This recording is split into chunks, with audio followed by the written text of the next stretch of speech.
Why Don't We Want Our D&D Characters to Die? By Dale Kingsmill. Hello humans, my name is Dale Kingsmill. This one feels like a gimme. A while back on the Eldritch Lorecast, which I do every week, you can find video versions of it here, someone asked, hey, why do we avoid death in D&D if our character, we could just make a replica character and it'd be exactly the same? Why are we so stressed out about dying in D&D? And I went on a bizarre little rant about phenomenology, and people wanted a video to kind of expound on that. And that's what this is. Welcome to the Thunderdome.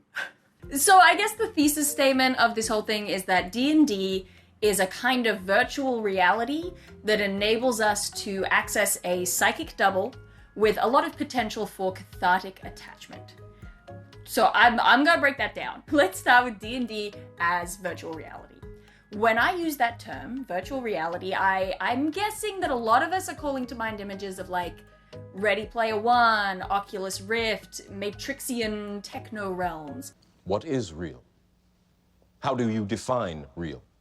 The concepts of virtual reality and digital reality become so closely entwined, but the hallmarks of what makes up a virtual reality experience aren't exclusive to digital spaces. Phenomenology as a theory has a bunch more going on than I'm going to make it sound like here, but for our purposes, the important part is that phenomenology kind of hinges on the idea that sensation creates existence.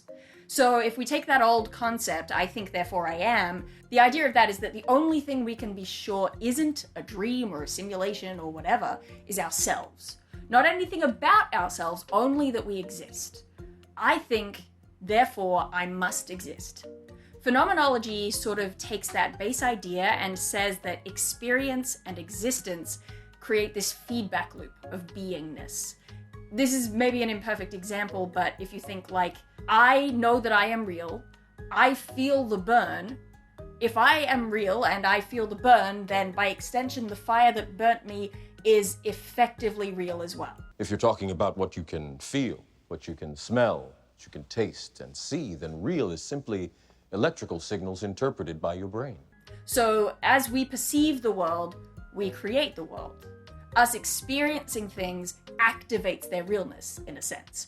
Even if the fire was a simulation, the fact that it burnt us and we felt it burn, the fact that we experienced it as real, means that for all intents and purposes, the fire is real. Okay, so phenomenology equals reality is made up of what we experience. Now let's talk about the psychic double. I'm not getting all astral projection-y hippy-dippy with you, that's what the people I'm quoting call it. So phenomenology is sometimes discussed in attachment to the physical body.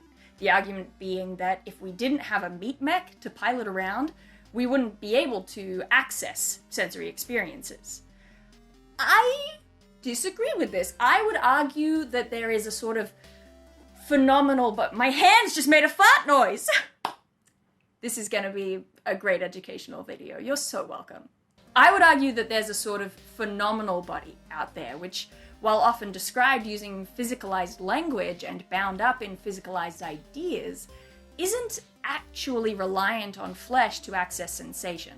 It's more like a phantom limb, an extension of ourselves that feels and experiences regardless of actuality. Cyber theory suggests that through the psychic double, this phenomenal body, we're able to participate in the disembodied embodiment of action and experience in virtual space. My go-to example is always the group chat. When you type LOL, you might not actually laugh out loud with your physical body, but somewhere in cyberspace, out there in virtual reality, there's a version of you that does laugh. Julian Dibble talks about this in an article discussing the existence of non-existent happenings on an old school mud called Lambda Mu. The article was written in 1993. I was born in 93. The insight coming from early cyberculture here is staggering. But anyway, Dibble describes the psychic double, the version of us that experiences these virtual events, as the body-like self-representation we carry around in our heads. According to him, the sharing of, the bleeding of individual experiences across real life and virtual reality makes sense only in the buzzing dissonant gap between them.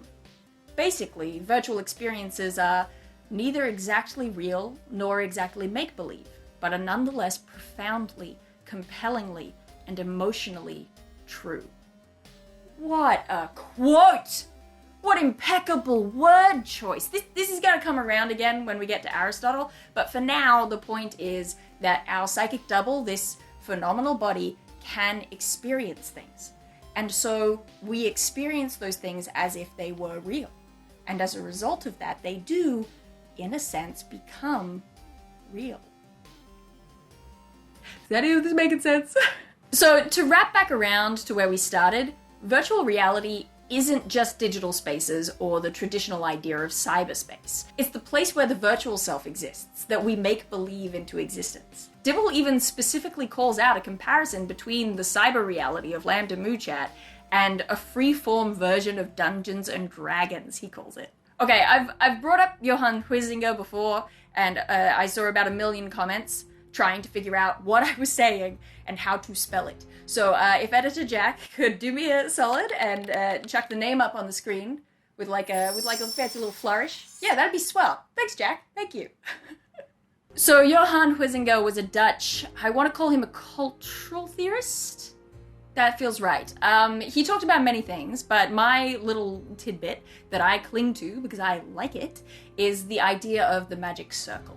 He wrote a book called Homo Ludens, in which he talked about play as being of key significance to human society. He describes play as occurring in any spaces where the ordinary world is set aside to give way to fabricated rules and restrictions that are adhered to as if they were literally binding. Spaces in which special rules obtain.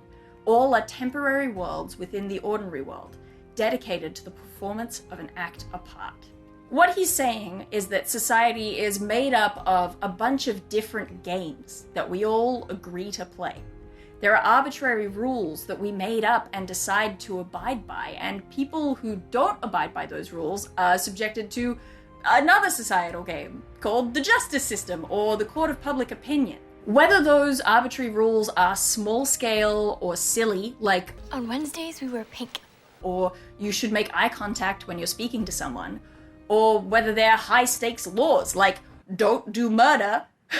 The rules are given power. They become reality because a society believes in them. Might be a small society, might be a big society. I did a more robust explanation of this, I think, in my holidays world building video, if you want to go check that out. But these magic circles go to show that actually most of human society exists within a constructed virtual reality. We aren't just bound by the laws of physics, we're bound by our own created perceptions of how things are. Why was I talking about Huizinga's magic circle again? Okay, so phenomenology, we create reality. This is why it's a problem that I write my scripts like I think. Okay, so recap. Phenomenology. We create reality by perceiving reality. Julian Dibble. The psychic self can have experiences in virtual space that are essentially real. Huizinga. Acceptance of constructed rules as real is how society functions. Now, tabletop RPGs are just another game we play. I mean, in this case, it is a literal game. But it's another access point to a virtual reality where our psychic double can reside. We sit down and accept as a group that the numbers on this paper mean something, that the rolls of these dice mean something. We agree that if the number labeled hit points reaches 0 and 3 death saves are failed, that the character is dead. We believe it, and so we feel it, and so it's true. This is gonna sound really out of context, but there's a method of playing Pokemon games called a Nuzlocke. The name comes from a meme, but originally the rules came from a webcomic by Nick Franco called Pokemon Hard Mode. Franco was bored of playing the game the way that they always had, so they made up just a couple of new rules that they would abide by, in addition to the game's inbuilt sort of mechanics, in order to make things a little tougher on themselves. The most important rule was this: release a Pokemon if it faints. For anyone not familiar with Pokemon games, the release function permanently erases a Pokemon's data from the game. In the very second page of the original hard mode comic, Franco depicts one of his Pokemon being poisoned. He nearly reaches the Pokemon Center to heal, but before he can, the Pokemon faints. And Franco depicts it like a death. The character weeps in the rain over the body of his Beautifly. It never said anywhere in the rules when a Pokemon faints, it means they have died, but that's how it felt. And because it felt true, it became true. In Poetics, Aristotle says, tragedy is an imitation of an action that is admirable, complete, and possesses magnitude, effecting through pity and fear the purification or purging of such emotions. So, an imitation of an action. That's important. It's not the event itself, and it isn't even a direct one-to-one replication of an event. Aristotle goes on to explain that the function of the poet is not to say what has happened, but to say the kind of thing that would happen. It's about events that feel true, perceived happenings rather than actual physical events. It's the difference between simulation and verisimilitude. How very phenomenal of him. And that's not the only link that the psychic double has to Aristotle. When we talk about catharsis, there is this web of empathetic? Let's call it empathetic shared sensation. There is a web of empathetic shared sensation and affective emotional response and experience going on. In the case of tragic theatre, we're talking about a character, an actor, and an audience. The audience experiences what the character experiences through an actor who is experiencing what the character is experiencing, which isn't actually happening to a person who doesn't actually exist. But the feelings, the experiences, they do. Things start getting a little weird here in terms of how distant you or your psychic double are to the experiences portrayed, right? These tragic events of the play that aren't actually happening are, like Julian Dibble said, nonetheless profoundly, compellingly, and emotionally true. Someone is experiencing them, multiple people even, but who are they happening to? None of us? All of us? The lines marking out identity and experience, and by extension reality, start to get a bit blurry. When Nick Franco drew his Nuzlocke comic, the very first image was of the game's protagonist holding a Game Boy Advanced, ready to play the game. There is no distinction made between the player and the character. They are made one and the same because their experiences are the same.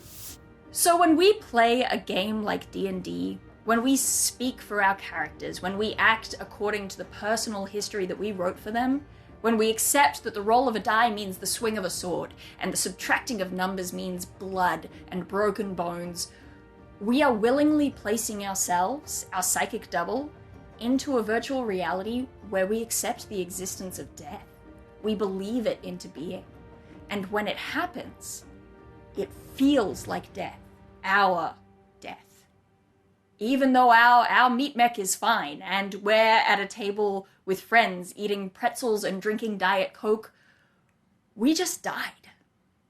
And that character was us. And they were real, and they died. I reckon that's why a lot of us try and avoid it. So then, why don't we just write death out of the rules? If we construct the rules that shape the experienced reality, why don't we just leave out the possibility altogether? Why add rules to a Pokemon game that make you cry over a dead Voltorb? True story, I did. No!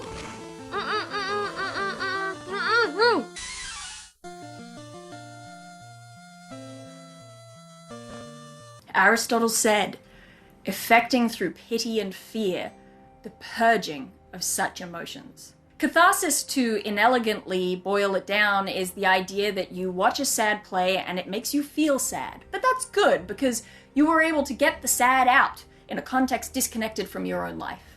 You get to experience these heightened emotions in the safety and comfort of inhabiting someone else, someone who isn't actually real.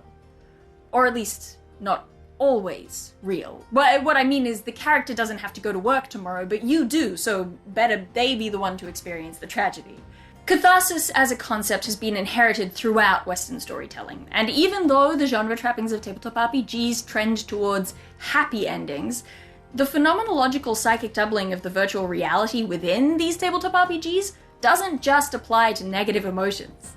A key aspect of fantasy, as a genre certainly, is the eucatastrophe. It's the thrill of joy and hope when, just as everything seems lost, the tide turns and the evil is defeated. Have you ever rolled a nat 20 exactly when you needed to?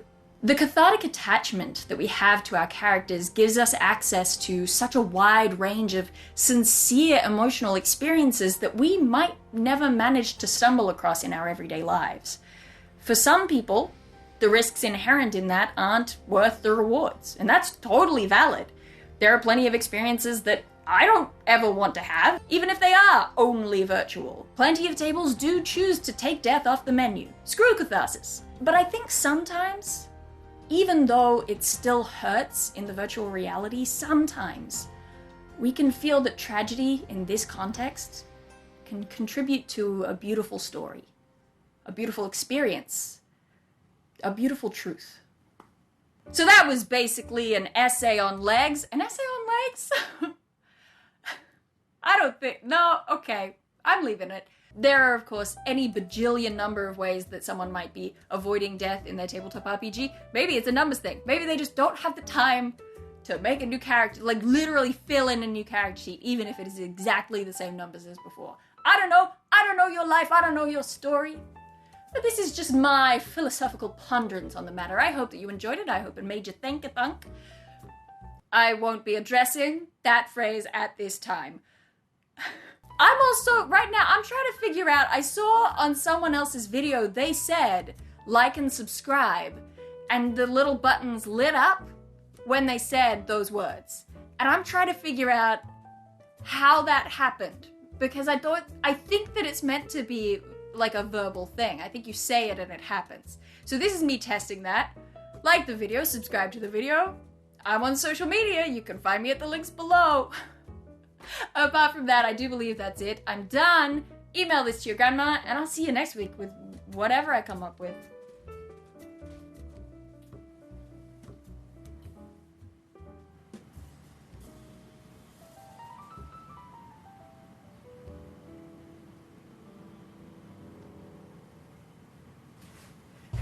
I did it. I made a video. I did it.